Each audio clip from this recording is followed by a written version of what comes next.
Hey guys, welcome back to Vertical Momentum. I'm your host, Richard Kaufman, also known as the Comeback Coach. Guys, this is going to be an awesome episode. If you want to start a business, but you want it to start a healthy business for you and your bank account, this is the episode for you. Kareen is going to drop some serious knowledge. She's a CEO, entrepreneur, podcast host. She's the Swiss Army knife of positivity. I'm so grateful to be able to hang out with her. And I got to give a big shout out to Joanna at Guest.io for putting us together. Thank you so much.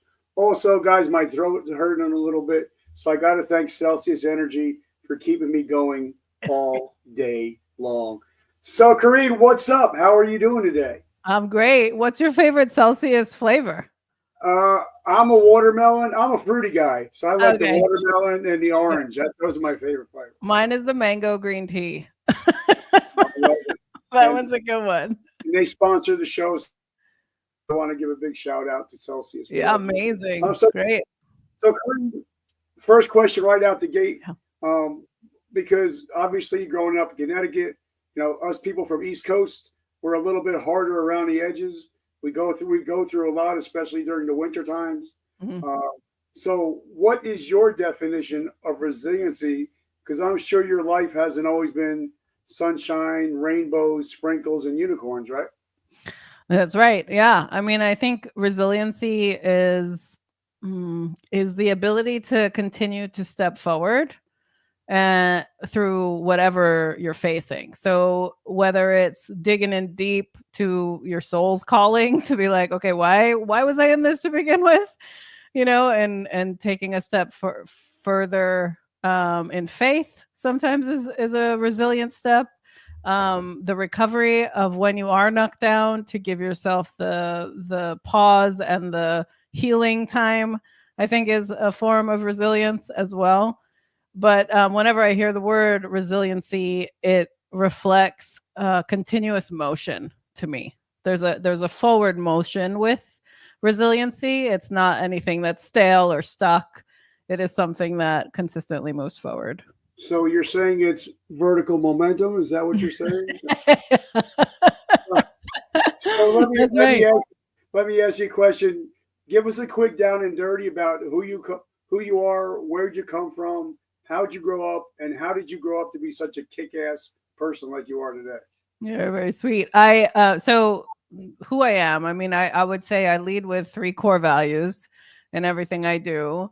And those core values are love, creativity, and integrity. And I found that when I lean into those values in all that I do, whether it's relational, whether it's in business, whether it's in my spiritual practice, whatever it is, what I found that when I lean into it, that's me showing up in my fullest. And when I'm out of alignment with those values, that's when those are the times where I see the hardest things to overcome, because I've kind of lost focus on myself or what I'm meant to step into. And so my upbringing, I was brought up here in the New York metro area. And then I actually have lived on the West Coast. I lived in Denver. I lived in California. I was in Washington, D.C. for a while. I hopped back and forth a few times, which actually gave me a really cool, I would say, adult life. Like when I formed my identity as an adult outside of how I was raised, and really being relational, connected, and also always evolving. Like my word in my methodology is evolve. And I find that I'm always looking to figure out how to be a better version of myself, and not afraid of taking the bull by the horns when the hard stuff happens, so that I can be on the other side of a lesson learned. I love it. So did you go to college on the East Coast? Yeah, so I went to school in DC. I went to George Washington University, and it was so funny, Richard. I actually tripped into the business school. I did back in the day when we were applying for college. It was like a common application, and I just kind of checked the box of 2 different things I was interested in, and somehow got accepted. I think back then, not many women were applying for business degrees. And so I happened to get into the business school, and I'm very grateful for that education because it really gave me a foundation of how to approach my career and build that up. Okay, now, like I said, I have over 1,350 episodes with millionaires, billionaires, people like yourself that are successful. And a lot of people say, when they went for their MBA, they said, well, it was hard for me to go and sitting in class to listen to somebody talk about business that never owned the business. Yeah. Now, once you're out of school, what do you think about that? Do you think they should have more business owners actually teaching business courses? Or is it, did you learn a lot, but they also just taught a lot of theory and practicality? When you get out in the real world, that's a different story. Yeah. I mean, I think my undergrad degree, because that was my business degree, was very foundational in learning like the compartments of business. Like you learn accounting, you understand people management, you might take a leadership class. Here's some, it's the pieces, the marketing class, right? But not the way it gels all together. Didn't really learn that in school as much as I did through work. And what ended up happening, because it's funny you brought up an MBA, I thought I would need to have an MBA to have a successful career when I actually left DC and went to California to start my career. And at the time, that was like the .com boom.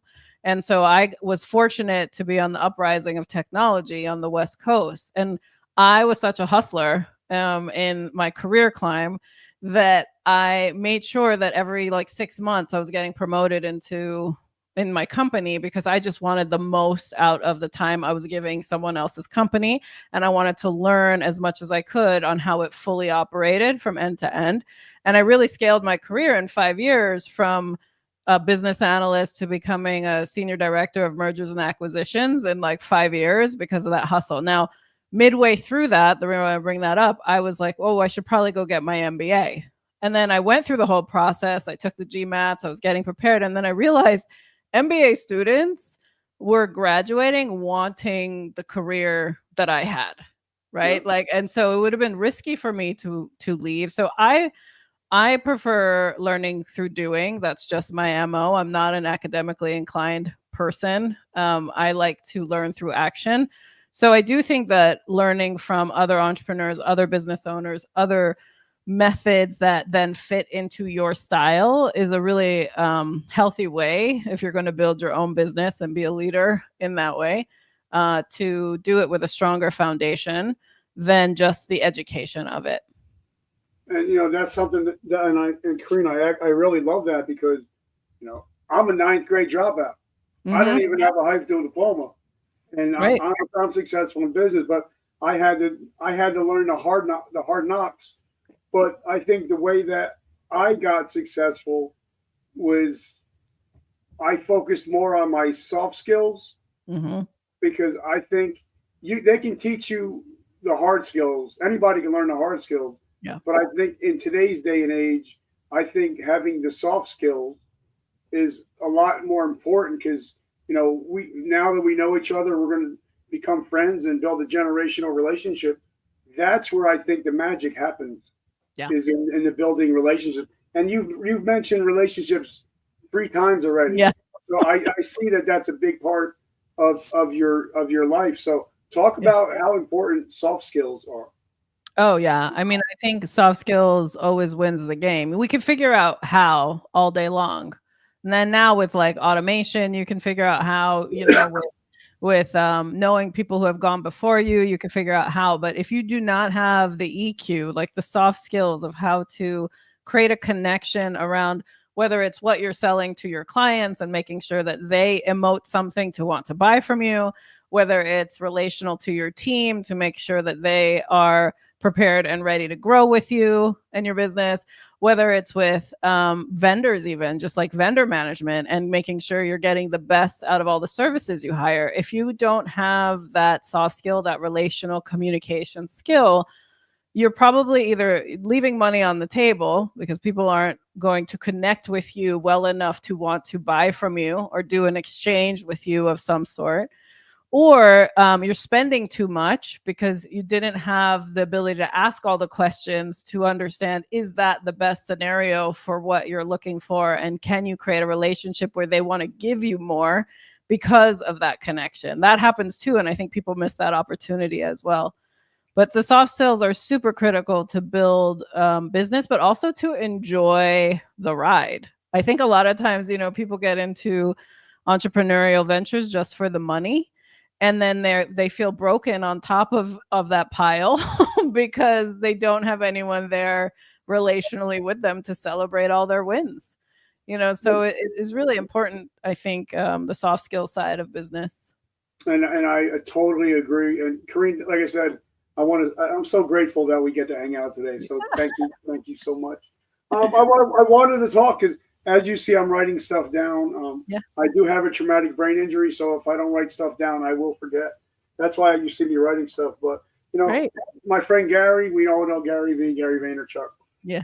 He always talks about hustling and grinding. But I think there's a couple things that you talked about was enjoying the process. Yeah. Yeah. Like me, my wife likes to go to Atlantic City. She likes to play. She likes to play on her phone and on her tablet. Social media, that's what I like to do. That's my hobby. And podcasting, that's my hobby. So I don't think this is hustling and it's grinding. Nobody ever, if somebody owns a boat, you never hear them say, man, I'm going to go out to the boat. I got to hustle and grind. Right. No, it's fun. It's enjoyable. Yeah, you got to put the hours in, but you have to enjoy the process also. Because, time is our one asset that we can't get back. So talk about the hustle and grind mindset, but also talk about the enjoy the process moment. Yeah, I just feel like in this, oh, bless you. Sorry. I just feel like in this day and age, the suffering for success is an antiquated model. I don't believe we need to suffer anymore. We're much smarter than that.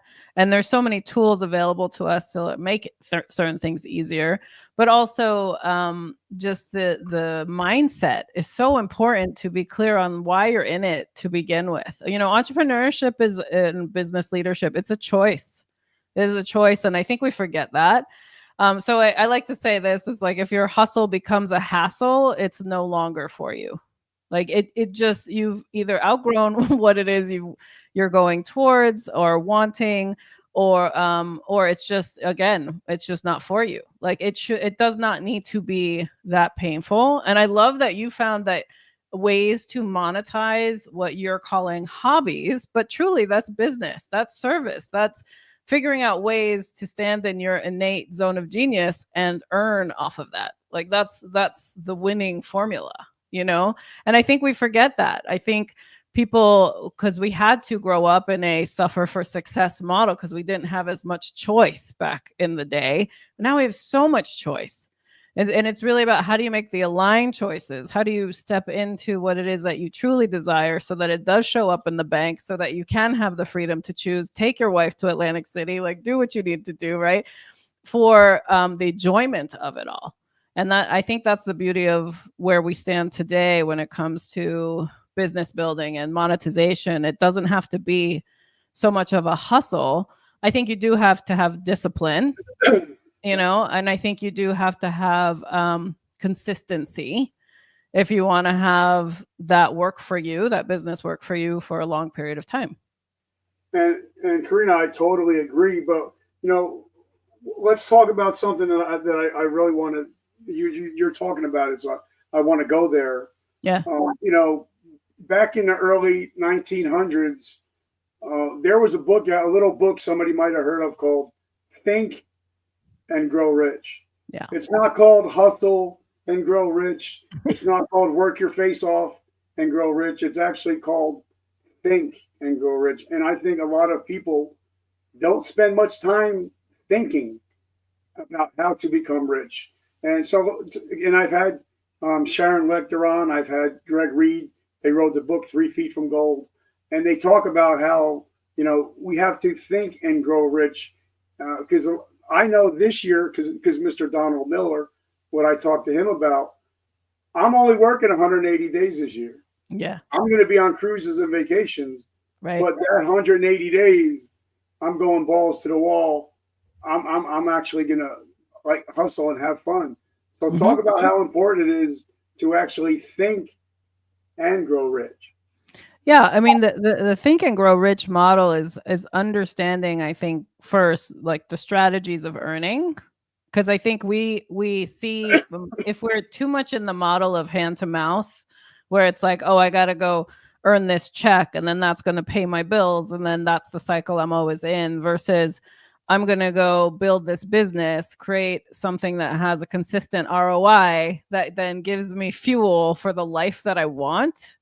That to me is thinking rich, right? It's how do you take your assets, whether they're your skill set yourself, whether it's a product you've developed, you want to sell it, but how do you take it and turn it into something that works for you, is a different mindset versus you working for it and kind of trading your time for money and always being connected to something that requires you to personally show up in order to earn, versus learning the strategies of how you build, wealth or revenue streams off products and services to build out, or investing in other businesses, or things like that. And so the mindset part of it is, it's really knowing who you have to become in order to lead in that mission. So once you understand the different strategies out there, then it's like, okay, well, now who do I have to become to actually step into it? I think a lot of us sit in fear of change, or the risk factor, like risk averse, because it's scary on not the unknown on the other side. And I always say, unless you try, you just don't know. Right. And now you can learn so much so quickly before, and learn from other people's mistakes even before even trying. Like there's so much information out there for us to leverage to find the success model that works for you. So that's how I look at think and grow rich. My model is, what are the revenue streams I can create that work for me, not me working for them. It's a different way to look at how you earn off business. And Kareen, that makes a lot of sense. Like we were on 6 vacations this year, and I'm actually going on vacation tomorrow for a weekend. Nice. But I had no internet for 8 days on a cruise. Yeah, love it. I came home and there was money in the bank. That's right. Because I had evergreen products. Yeah. T-shirts, hats, coffee, courses, books. And guys, by the way, my book is available. It is actually #1 on Amazon in podcasting industry. So sweet. Guys, if you want to pick up the book, check it out. It's only $1.99 right now, available for download. So check it out. But so talk about, I think everybody, I don't care if you're an electrician, if you're a plumber, I think everybody should have an evergreen product. Like I was talking about a guy today. I said, hey, while you're working, he's an electrician. I said, why don't you have one of your workers make a quick video for you and put it up on YouTube later? So not only eventually you'll be able to monetize your videos on YouTube, you'll be able to get more traction for your business. So how important is it to have evergreen products and to get out into the world of social media?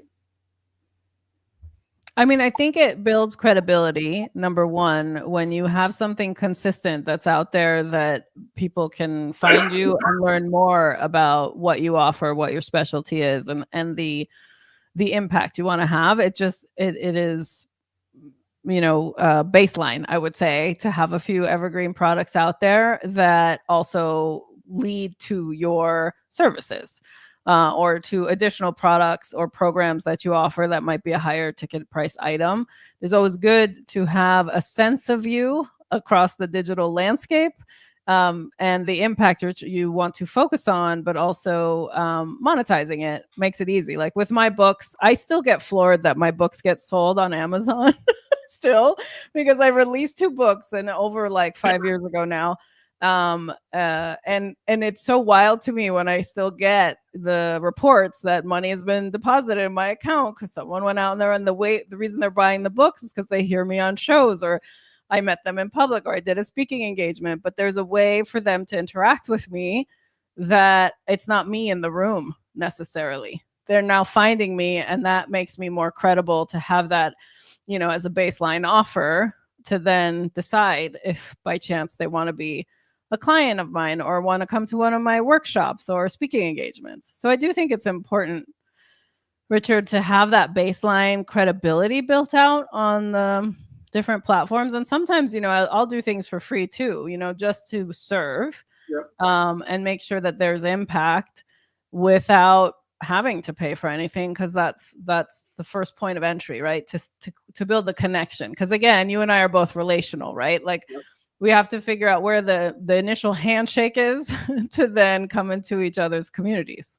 Yeah. Like before we even met, I sent you my book through via email. You have my book, but that's just because, hey, thank you. Right. Right. Exactly. You. Yeah. Something I believe, like a lot of people were like, well, why should I be on your show? And then my big flex is Google me. Google vertical momentum. We're on the first 8 pages of Google. Right. So for me, it now I don't even have to carry a business card. It's just like Google me. But I think that if you don't have that presence, that it's hard to get it. Because I know even if we go out to dinner somewhere, first thing we're doing is looking how many stars it's got.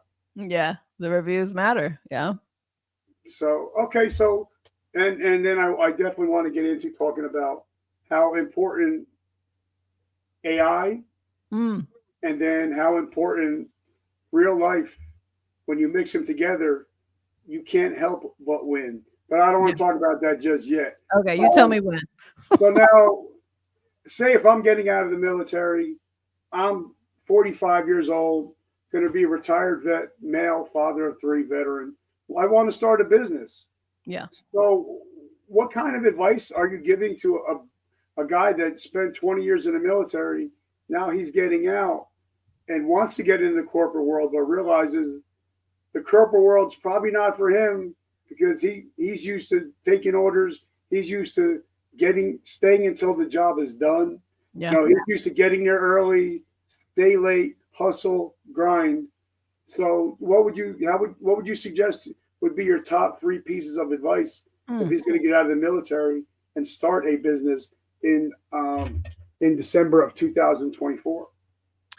Well, I think I like to learn off other people's dimes initially. And what I mean by that is, let's say there's a business that is franchised, for example, and this person comes out with a little bit of investable money to go into a franchisable business that has proven sales, obviously, like that you also would be a client of. So that's the biggest lesson I feel with franchisees, is that you need to really be passionate about the business that's in and almost want to be a client of it in order to passionately sell it. The reason why I suggest franchises as an option to look into is because the model is already built and you generally get trained on how to run it as a business, but then you have autonomy on how you build that out. Now, franchising is not for everyone, so definitely do your due diligence on what it takes to have to run it and talk to other franchisees of that business that you are interested in, just to be sure you know what it means to stand in it and how long does it take to actually get a return. So that's one option, to at least get the chops of entrepreneurship in a model that's already built. So that's something to look into. Second thing I would look into, again, for example, like for me, when I wanted to learn and become better at sales, I actually joined different MLM companies, and I wanted to learn and be trained on sales, relational sales, if it's done right and the training's good, where multi-level marketing is just literally direct sales. So you get a percentage off the commission of the things you sell. What I loved about one of the companies I joined, and it gave me the practice and the model of sales without the risk, right? Because it was up to me to decide how hard I would push to earn whatever I needed to earn. But what I did was I took that skill set and I actually started to apply it to my own businesses and how I sold my own services. So that, again, if there is no background in business, but yet they're going to feel challenged working in a corporation or just having a job versus something where they want to own it themselves, I would potentially look at an MLM company just to get the sales skills and really do the work in someone else's company to earn some commission, to then have a sellable skill into building the business that you do dream of. That's another option. The third, if you're just trying to start out based on skills you have already, I know in the military and different levels, like leadership is a huge part of the work that you're doing, as well as the ability to strategize and get through really challenging things in a split second, right? Like, because your life is on the line and your team's life is on the line. That skill set also can transfer very quickly into entrepreneurship. You just have to figure out what is the service that you want to sell. So are you going to become a leadership coach? Do you want to move more into team building? Like, there are so many services now out there that you could build your individual practice on and have impact in that way. That I think is transferable from being a vet. And let's talk about franchising a little bit, because there are a lot of great companies that actually have, they love to have veterans. Yeah. For as far as franchisees go, because we know, okay, you tell me to do this, X, Y, Z. Okay, I'm on it. I got you. That's the law. That's the rule. But we also sometimes have the mavericks that they're like, okay, well, I want to do a franchise, but then I want to do it my way. And then you're like, yeah, that's not gonna work. That's probably not going to work. But let's talk about, I'm a glutton for punishment. Okay. When I started sales, I did some of the worst sales you could ever think. Door-to-door sales, selling headstones at a cemetery, and selling timeshare. So for me, I learned to take an ass load of no's, and I learned how to read people and talk to people. So I think that's something that goes back to the soft skills. Taking a job with MLM or something like that, you're going to take a lot of no's. Yeah. So how important is that to learn how to take a lot of no's before you can get to the yes? Yeah, I mean, you have to kind of walk alongside rejection if you're going to build any sort of business, right? The no's will come. You're guaranteed to actually get the no's. If you really are a salesperson in the market, whatever market you're in, there will be no's. There will be not right nows, and then there will be the yes, right? I think it is it's again, part of that resiliency is the ability to actually manage through rejection. Also, the way I coach folks who are afraid of selling, because this happens often in the entrepreneurial game where someone's a creator, right? They just want to create their amazing things, but then when it comes to selling it, they're not really entrepreneurial on the sales model side, and they sit in hesitation and they just want to go create something new versus go sell what they've already created. Time and time again, that happens. So what I tell them is, detach from the outcome.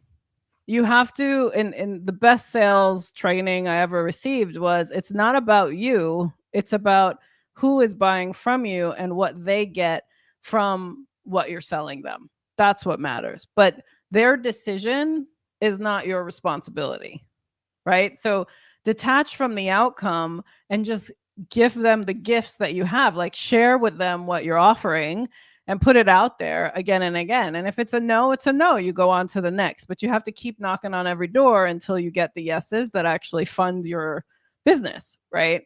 It's when you give up because you just got one no, well, then you're really not standing in an entrepreneurial stance of putting those gifts and services out there to impact the people the way you want to. All right, so let's talk about, because you get sometimes you'll go to a car dealership. Now, I love car salesmen. I don't have anything against them. But you go to look at a car, and being in the business, it's like they just read the whole book on hard closes, and they just keep throwing them at you. Yeah. And then I'm just hold on. This is what I want. This is what I need. Yeah. Can I walk out of here today with it or not? You don't have to do the hard close, the takeaway, the I'm going to get my manager. I got Oh, it. So right. talk about how important it is not to be that guy or girl.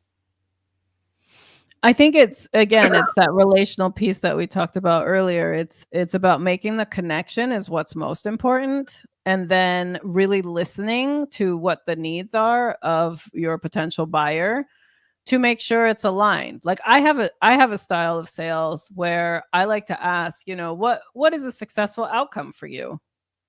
For hiring our services or for us to work together. Like what's a successful outcome? Like what would be worth it if we were able to accomplish together that you would want to make this investment, right? Like and then I listen, and then sometimes what they say they want, I don't offer.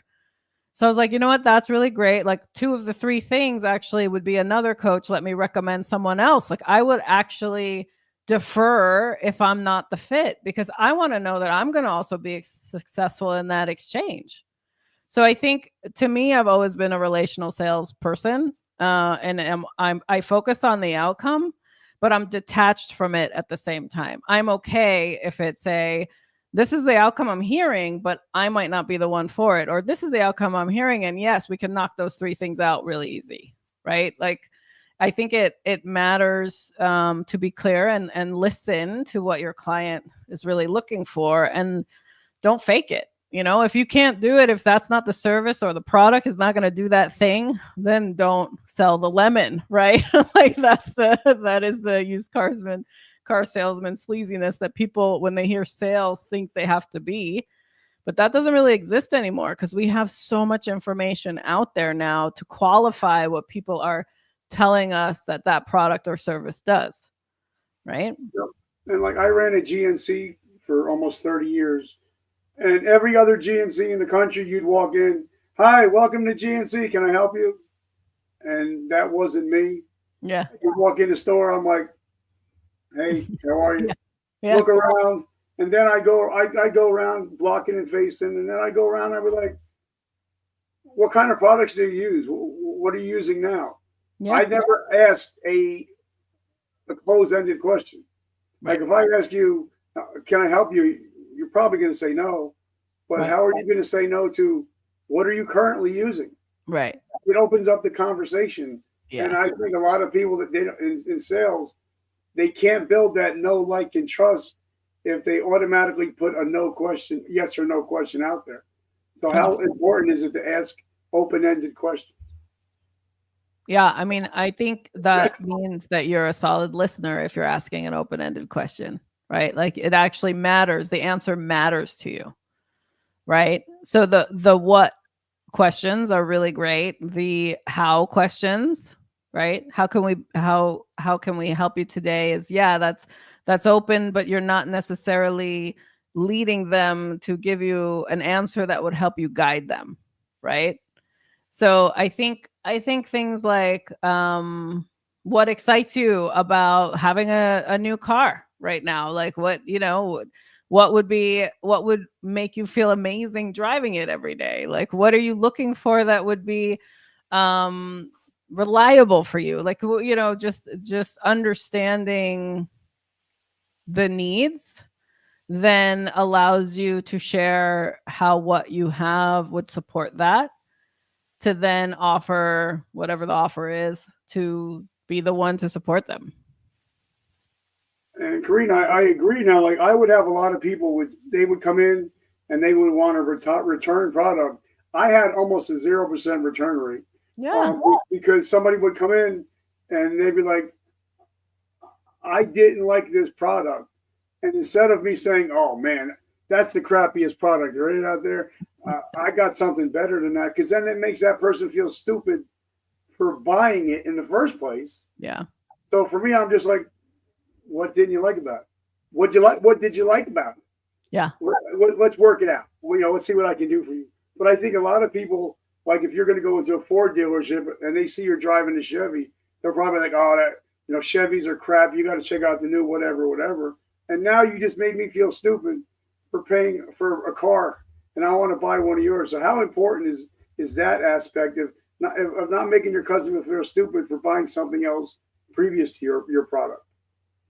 Yeah, I mean, I think it's just as much as you're not responsible for the rejection, right? Like there will be people who are going to be disappointed. And so how you step up into the disappointment and respond to it will translate into whether or not they'll be a lifetime client of yours or a one-time client of yours, right? Because there's always going to be something that might be a little off that needs a tweak, especially in the service industries. Demands are high, quality and price points, with inflation going up too, we're spending a lot to get what we want these days. That quality matters and the fulfillment of what we're spending on matters. So I think it's really important to also have language around and training around, how do you manage disappointment of your clients? How do you manage returns? Like, is there a policy around it that allows your client to be heard and still want to work with you? Or is it a complete shutdown because you're disappointed? Now you're no longer a client of ours. I think it's something to be built, right? Yep. And you seem like the kind of person that puts your heart into whatever you do. And for me, like, I'm a coach and I'm a podcast host. I teach people how to cut podcasts. And I know that if one of my clients isn't getting the results that I promised them, yeah, I'm losing sleep at night. I'm stressed out. I'm like, what can I do better? What can I do more? And that's what I think a good coach is. A good coach is not how successful I am, but how successful my clients are. So how important is that, especially when you're coaching people, and especially if you're their first coach, you want to make sure that they're having quick wins and you're feeling successful. So talk about the importance of that. Well, so, I mean, the measure of success from a coach's stance, again, you can't really be attached to the outcome, because it's really a coach is to help give you what you need to perform at your best. So it's not to kind of force you into results, right? Like it's a different stance than, let's say, a mentor or an advisor who's coming from, and this is how I did it, so here's the method of how to do it, and go do it. And then, you know what I mean? Like it's really how that person steps up into the coach's stance. I'd say, success is an interesting measure because of the EQ side of coaching, like where you're really helping people build the soft skills on learning who they are, how they are leading, what's the best method across their team. Oh, and here are the strategies to go implement. Let's see how that translates to business success. Sometimes it is the long game versus just, short wins here and there. What I find that in my practice with the entrepreneurs that come to me, where I've built scalable models with them and in regards to their vision, what they truly desire, a lot of the work we have to do together is define who they need to become in order to stand in that ultimate vision for their life and business. And so a lot of that is also shedding what no longer works. And I find wins in that, because sometimes that stuff that weighs them down to make decisions from an old place that they actually have outgrown, and it's detrimental to their business or their client base. Like, we have to learn to evolve. You need to understand how to let go and graduate from different versions of you that don't fit in the future part of things. And I think that's really successful as well. Like, or that's a measure of success, is like also the ability to let things go too. All right. So let's talk about AI. Yeah. I love AI. I'm actually interviewing a gentleman. He has over 300,000 students teaching him AI skills. He's coming on next week. But I also believe that I use AI. I use ChatGPT. I use Opus Clip, but I use them as an assistant. And somebody says, "Well, why would you use it as an assistant?" I'm like, because when I go to my doctor, I got to see the physical assistant. When I go to my lawyer, I got to see the front desk, and I got to talk to his assistants. So why shouldn't we have assistants? So talk about how, like you were just saying, you get a lot of old heads, not talking age, just mental, that They're like, oh, well, this is not the way we done it. Well, guess what? Radio Shack, Blockbuster, they decided, well, this is not the way we do it. They're out of business. Right. So talk about how important it is to keep up with the trends, and now especially with AI and VR coming. Talk about how important it is to move forward into the new realms. Yeah, so AI has been around a long time, just hasn't been as visible as it is today. I found that for my own practice, my capacity to serve is just my time. If I, as a coach myself, right? Yes, I can build evergreen programs. Yes, I can, go do large stage talks. But if someone actually needs the support, I needed to clone myself. And when I tried to clone myself through people by training other people to be a version of me, to go be that coach or that advisor, just didn't work because they come with their own history, their own methods, their own everything. And that's not what people were coming to my business for. So I decided earlier this year that I would clone myself in AI. And what I mean by that is I took all my practices, all my conversations, because that's the beauty of this technology, is that it's able to take all your data and then give it a personality similar to your own, and then be able to actually coach on demand so that people would get the support they need without me and my time being an issue. That was one of the reasons I built it. The second was also to have legacy.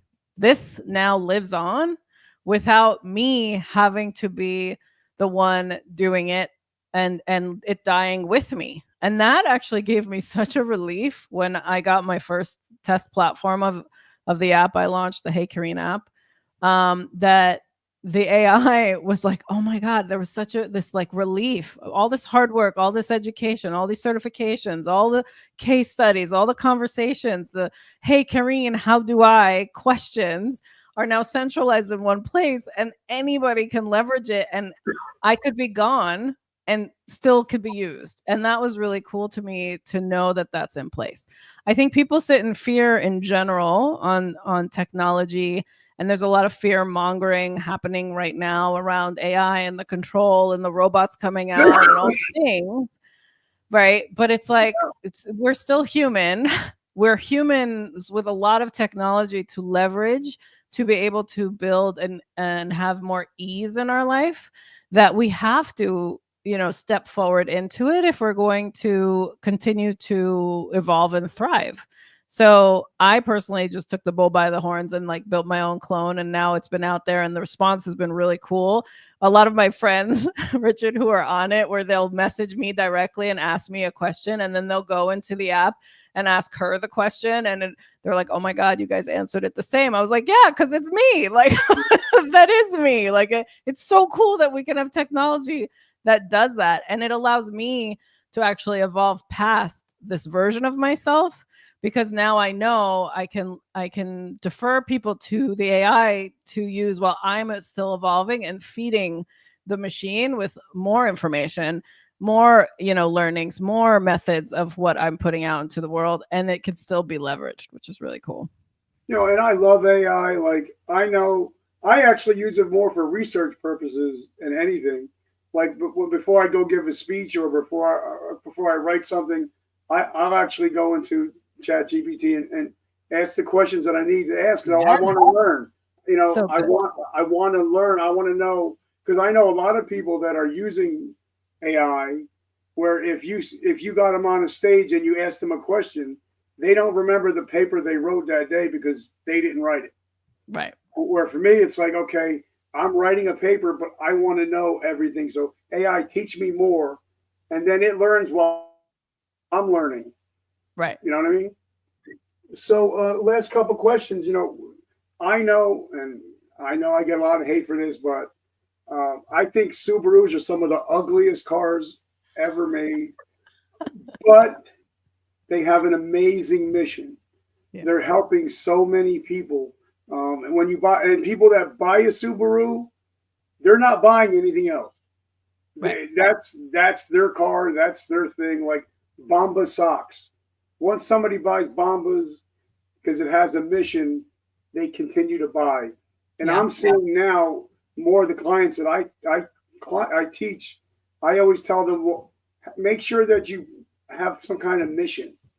Like for me, anytime anybody buys any of my swag, t-shirts, books, hats, coffee, 100% of the profits go to help end veteran suicide. Love it. So a lot of people know, okay, well, he's part of a mission. I can get behind that. Yeah. So talking, because even Nike, a lot of people don't know who Phil Knight is, but everybody knows that the missions that he has. So talk about how sometimes missions have a lot to do with it, having a successful business. Yeah, I mean, I think we all want to have impact, right? Impact and growth are like two of the human needs that we all are innately built into and desire. And I think if you can think about what you need to grow into in order to have the impact you want, like that's a winning formula. So impact to me is not only helping others create the vision that they have for their life and business. Like that is literally the thread that runs through all the exchange I have in my business, my client exchanges and etc. I really do it because I want to support, and I do support kids aging out of foster care. Like everything I do it has a give back model to it for that specific demographic, because that demographic leads to imprisonment, it leads to homelessness and drug addiction. And if we can start to impact that generation of kids that are in an unsupported system and get them the support they need, my hope is by doing the work that I do through transformation with my clients also will transform their lives, because I'm able to give more and I'm able to support them. And eventually my goal is to come up with programming to support them to have more impact in society as well. Like get the skills, the soft skills, the entrepreneurial skills, so that they can be functional adults, earning with ease, So mission matters. And it aligns with your purpose. And I think your purpose, shifts, and the mission can shift over time too. Sometimes people are in just straight up survival mode, Richard. And I know that version of life, right? Yeah. We've all been there, where it's like sometimes it's just about getting through the day, and that's your mission. Is get through the day and have a little bit more faith, a little bit more trust, right? Like a little bit more energy towards something better for yourself. Sometimes that's it. Like that's your mission. And then as you do that more and more, and you get the discipline around that, and you start to see the shift in your life, then you're like, wait, most people who start to heal and get into a healer stance want to actually go and lead. When you've mastered something for yourself, you want to go show it to someone else on how to do it, so they're not sitting in that suffering. And that's the beauty of taking a step forward each day towards your mission, is that now you can just go teach another person how to do that thing and be the light that you needed, right? That's, I think, what mission-based businesses are all about, is to shed the light on things that it can be different, but also walk alongside you to help you get there. Okay, so you went there, so I'm going there. For me, my priorities in life: God, family and friends, business. If it doesn't have to do with those 3 things or 4 things, I'm probably going to say no, because it doesn't align with me. Like, I can't be out doing certain things, and I can't, like before we got on here, I'm having, this is coming out after Christmas, so I don't have to see, my wife's not going to hear it. I'm actually having one of my friends, he's a country artist, write a Christmas song for me and my wife. Nice. That's beautiful. But I can't do that if I'm out at the titty bar. Right. So for me, I think, especially with new entrepreneurs, saying no is the hardest thing they can do. But I think it's sometimes the best thing they can do. Like I said, if it's not God, family, friends, and business, I'm probably going to say no. So how important is the word no? Oh, I feel no is a complete sentence. It's one of my favorite phrases is no period. I love a no. You know why? Because it just gets me closer to the yes. When you say no to the things that no longer serve you, that don't align with your priorities, that are not a fit for who you are today, it is a stance for the yeses that you're looking for. Like that is how I stand in the no. And I am one of those. I get very excited when things end. I know that sounds weird, but I'm like, ooh, there's an ending to that. That means something new is coming. Like I had to shift my mindset. I was not always this way. And this is what I want your listeners and people watching to understand. I lived with a lot of darkness in my mind for a very long time, a very deep self-loathing and unworthiness. And it took me to take a step every single day to know that there was something better for myself, but also know that it was up to me to make that shift, to create what was better for me. And the reason why I was in that darkness was because I said yes to a lot of things that was not aligned with who I truly am. And until I shed that layer and started saying, by saying no, I would have never seen the yeses for what I know was meant for me. And I think it's really important. So I love the no sentence. Like that is a full-on sentence in itself. No, period. One of my favorites. Where do you think I got that from? Where'd you get it from? I listen. So, last question. Well, second to last question. Yeah. For me, I believe in manifestation. Yeah. I do. I believe I have a vision board. I have a vision board on my phone. Like I had on my vision board that we were going to go on a cruise and go to the Bahamas, to Atlantis for 10 years. Yeah. And we finally went. Now we've been there twice in the last 3 months. It's so fun. But the scary thing is my wife is deathly afraid of water.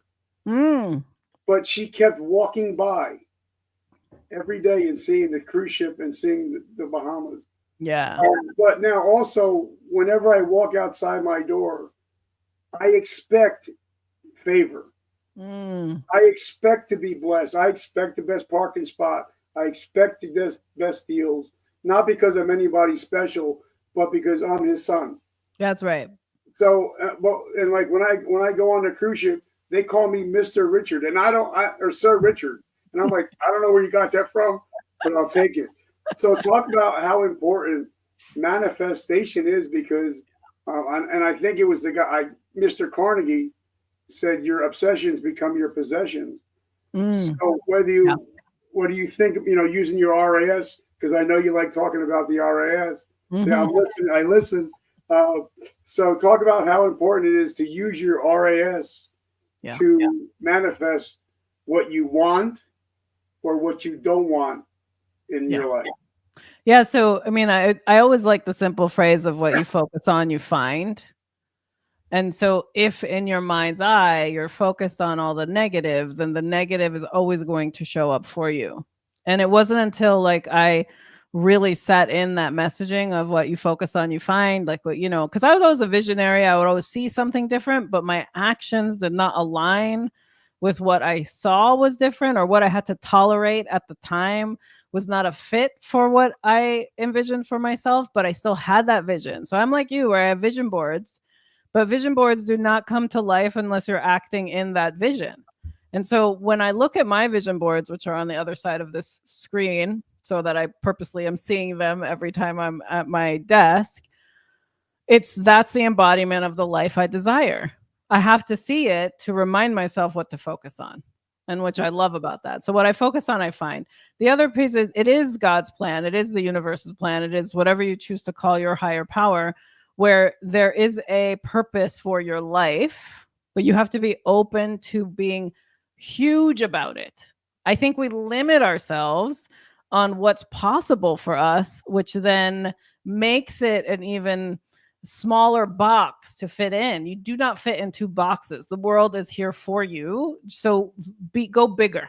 Like I always challenge my team, and I love this simple phrase of what else? When you are describing your vision for your life, for your business, for your relationships, for your spiritual connection, for your health, whatever that is. What else? Add more to it. Get really colorful and deep characteristics about it. Because if we're not going to the great lengths of what is possible to us, then we cannot focus on actually getting there. So I love that your Atlanta story is a 10 years in the making, right? Yeah. But it happened. And it's something that I think if it wasn't there for your wife to pass by, but for you to also sit in it, to be like, okay, when's the Bahamas? It would never have happened because you wouldn't have been able to focus on it. So I think what you focus on, you find, and that is the simplest way to check yourself too. So when you're getting results that you don't like, it's a really smart thing to ask yourself, well, what have I been focusing on? Because that's what I'm getting. And we're going again in July. So we're going to there, you love it so much. Same thing in July. I love it. Let's because I know you're a person of gratitude. Yeah. Like I know, like when I'm cleaning my house and I'm cleaning the granite tops, I'm saying, thank you, Lord. Thank you for the house I have. I'm so blessed. But thank you for the beach house that's coming. Yes. Because if you let me drive the Kia Stinger, you're going to let me drive the new Corvette. As long as I know that you own it, I don't own it, I'm just borrowing it. And if it's yours anyway, if I'm your son, I should be able to take part in these things as long as I know I don't own it and it's all yours. So how important is being grateful for what you have? Like it's like a parent. You know, if my kids are grateful for what they have, you want a new iPhone? Sure, whatever you want. But if you're a little brat, you're not getting nothing. Right. And I think whether you're higher power or God, whatever, if he sees that you're grateful and you respect it and you realize that it's not yours, it's his, he'd give you whatever you want as long as it's in the right context. So how important is gratitude? I mean, I have a daily gratitude practice. I also have a daily forgiveness practice because I think they go hand in hand. Yes. You know, the gratitude statement that I say daily is thank you for all my blessings, and I look forward to the ones to come. I keep it so vast and big, and open. You know, like thank you, and you know, which is I think why it's been so blessed, you know, my life. And through the hard, even I remember there was a time where it was real.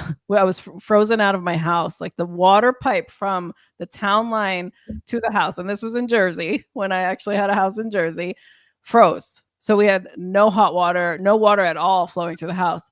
And for some reason, the town just was like, well, it until the temperature drops. So we had to move into a hotel. So not only were we paying the mortgage of the house, paying for the hotel, insurance wouldn't cover anything. Like all the things were compounding. There was some other personal things happening. And I remember driving into work being like, I know, God, whatever your plan is for me, like through this time is meant to come back to me tenfold. Like knowing that this is temporary, I am grateful that I'm even able to get to work today. Like, you know, that I was able to shower at the hotel, that I was whatever it was. And literally that was off, Richard, for a month. The water, like we had to live out of a hotel for a month. And it was just because when the town came to open the water line, they actually closed it because the valve was put in backwards. But no one wanted to claim responsibility. But it was such an eye-opening time to stand in the faith that I knew it was fine. You know, like something's always going to come out of the challenges of making that time work. Right. So gratitude is something I always lean into. But again, forgiveness is the other energy that I use to release anything that maybe I did a mishap. Maybe I tripped up on something. Like maybe I didn't see the gifts you had for me and I ignored the message. Like, forgive me. I'm still grateful, you know? So what's on the horizon for you now? What do you got coming up? How can we support you? How do we find you? Yeah, so I love that. It's really been great talking to you too, Richard, though, today. This has been so much fun. So heykareen.com is, so that's HEYKAREEN.com is where you can download the Hey Kareen app and check out the AI. That's the latest thing I've put out into the world.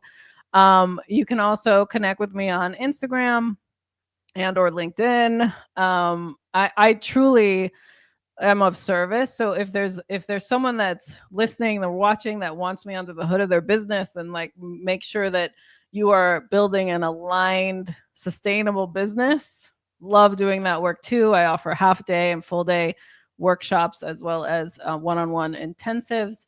But truly, I love to connect and be of service. So if there's any question or things you feel challenged by, I would love to hear from you and see how I can support you. I love it. And I got to thank again Joanna from guest.io. Thank you for putting this together. I got to thank Celsius. Guys, if you're not feeling good, mix a Celsius with a Theraflu. I promise you'll feel so much better. And also, guys, if you want my book, go to verticalmomentumpodcast.com. And if you're a business owner and you buy my book, you will get over $1,000 in bonuses, including being on this show, and this goes out to 35 different platforms, up to hundreds of thousands of people. So for $2, hey, if you're a business owner, make sure you pick up the book. So, Kareen, I just want to say thank you. I'm so humbled and grateful that we got to hang out today. Yeah, thank you so much. And I hope you have a good holiday season and a happy new year. It's just so great to be able to connect with you today too. I love it. And guys, as you know, the way I end every show is, as you see, my T-shirt says, "Today I decide." And what that means is, because you guys watch this show, every day you wake up, you can decide no longer to be a victim, but to be a victor of your present and your future. So thank you guys for always showing up. And just remember, today I decide that I win and the devil loses. So I love you guys. Have an amazing week. And remember, vertical momentum, the only way to go is up. I love you guys. Kareen, thank you so much. Have a Merry Christmas. Thank you.